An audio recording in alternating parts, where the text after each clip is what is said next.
commencer, nous avons rendez-vous avec Ève Ruggieri. Elle nous présente son artiste préféré, Rachid Kimoun. C'est son mari. Pénétrer dans l'atelier de Rachid Kimoun, c'est embarquer pour un voyage dans l'imaginaire.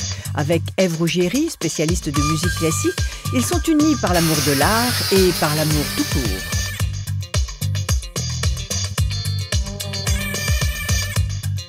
Il y a tout un langage, c'est une forme d'écriture. C'est-à-dire qu'il a à la base une idée qui est qu'avec le monde tel qu'il est devenu, avec des pluies acides, avec les ravages, on l'a bien vu au Japon, avec le nucléaire et tout ça, s'il y a une catastrophe, il restera quoi? Il restera ce qui ne se dissout pas, c'est-à-dire les grilles d'arbres, les plaques d'égout. Et donc, en reprenant ces éléments-là, il les réécrit. Il réécrit leur histoire en s'en servant comme des hiéroglyphes. Rachid Kimoun nous fait découvrir les objets du quotidien. Comment trouver son vocabulaire, sa grammaire, je dirais, à travers tout et rien. Je dirais que j'ai un répertoire large. Comme un écrivain ou comme un musicien, tout n'est que poésie. Et quand il me vient une image, c'est vrai que j'aborde les enfants du monde à travers la rue, mais il y a les objets métis. Des objets métis comme ces masques africains. Ils sont composés d'ampoules électriques, de boulons, de chaînes. Rachid Kimoun fait aussi de la peinture.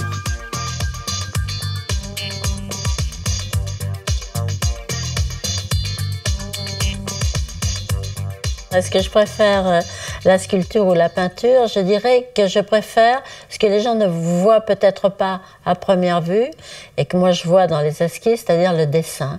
Rachid est un formidable dessinateur. Je suis très sensible au dessin. Chez tous les peintres d'ailleurs et tous les sculpteurs, le dessin est à la base de tout. Il suffit de voir ce que faisait Rodin avec ses dessins, tout ça. Bon. Et c'est ça que j'aime beaucoup chez Rachid. Pinceau ou chalumeau, c'est selon la saison. Pour ce qui est du dessin, je me calque au rythme des saisons. Quand il fait beau, l'été, on peut mettre ses mains dans la terre, on peut attraper le métal. L'hiver, c'est pas possible, tout est froid. Ce qui fait que l'hiver, c'est le moment du dessin. La neige, pour moi, c'est la page blanche, je dirais. Voici les dessins d'une de ses œuvres majeures, Les Enfants du Monde.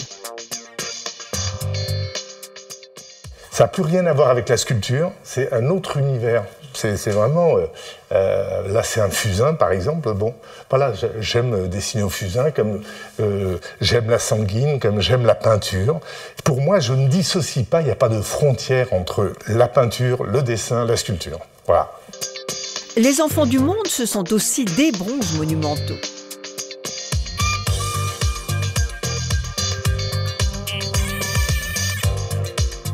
Donc tous ces enfants sont faits à partir de moulages de sol urbain. Donc c'est ces extraits du sol qui m'a fait les baptiser les extraterrestres, les enfants du monde. Et j'aurais comme ça fait le tour des villes du monde pour m'intéresser à la peau des rues. Les bitumes, les pavés, les plaques d'égout qui sont quand même des signes distinctifs d'une ville à l'autre. C'est pour moi comme un tatouage sur la peau. Et j'aurais restitué à chacun de ces personnages une identité.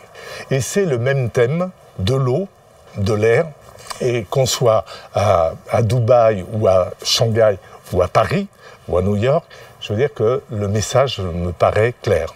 C'est la rue sur laquelle on marche, l'image bascule et elle devient comme ça une page d'écriture.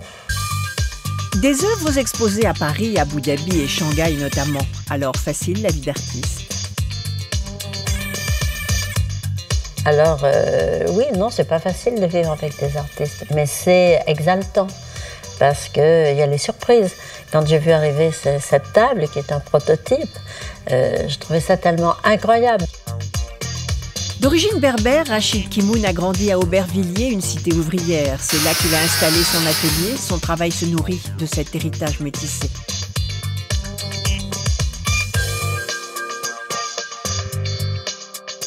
On a des préoccupations esthétiques en tant qu'artiste, et à la fois, il faut du sens qu'on doit donner à une œuvre. Il se définit comme un assembleur de matériaux composites.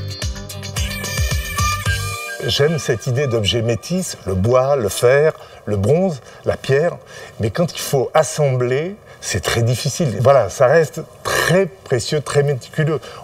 Il y a toujours le sens de la pérennité de l'œuvre. Donc il faut bien penser, je dirais, comme un architecte.